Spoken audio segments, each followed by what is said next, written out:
Les harceleurs sont toxiques parce qu'ils veulent contrôler et dominer les autres. Ils ont besoin de se sentir supérieurs et vont essayer de te rabaisser pour y arriver. Leurs comportements sont souvent agressifs, humiliants et peuvent même devenir violents. Bref, c'est une façon de te faire du mal pour satisfaire leurs propres besoins.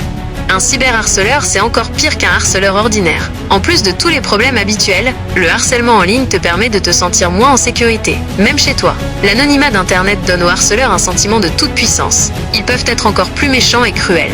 Et puis, les traces de leur méchanceté restent sur le net. C'est très difficile à effacer.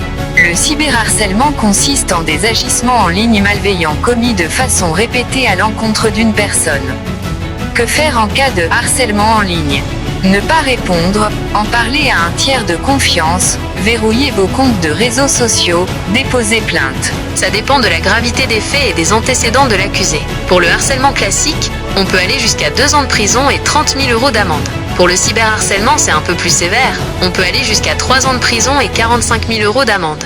Mais attention, ces peines, c'est le maximum. En général, le juge va adapter la sentence à ce qui s'est réellement passé. Le dommage moral, c'est un préjudice qu'on ne peut pas mesurer en argent. C'est la souffrance, la détresse, l'humiliation et toutes ces choses difficiles à vivre qu'on ressent à cause de l'harcèlement. Le juge va essayer de prendre en compte tout ça pour fixer un montant d'indemnisation, mais c'est sûr que c'est compliqué.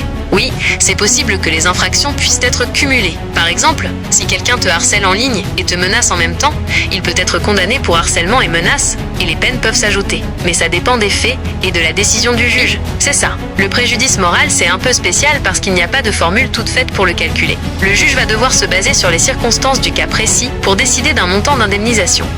La responsabilité de l'entreprise et du dirigeant lors d'une cyberattaque. Lorsqu'une cyberattaque survient et cause préjudice à des tiers, la responsabilité civile et pénale de l'entreprise peut ainsi être engagée au titre de personne morale. Oui, les entreprises peuvent être tenues responsables si elles ne font rien pour empêcher le cyberharcèlement sur leur plateforme.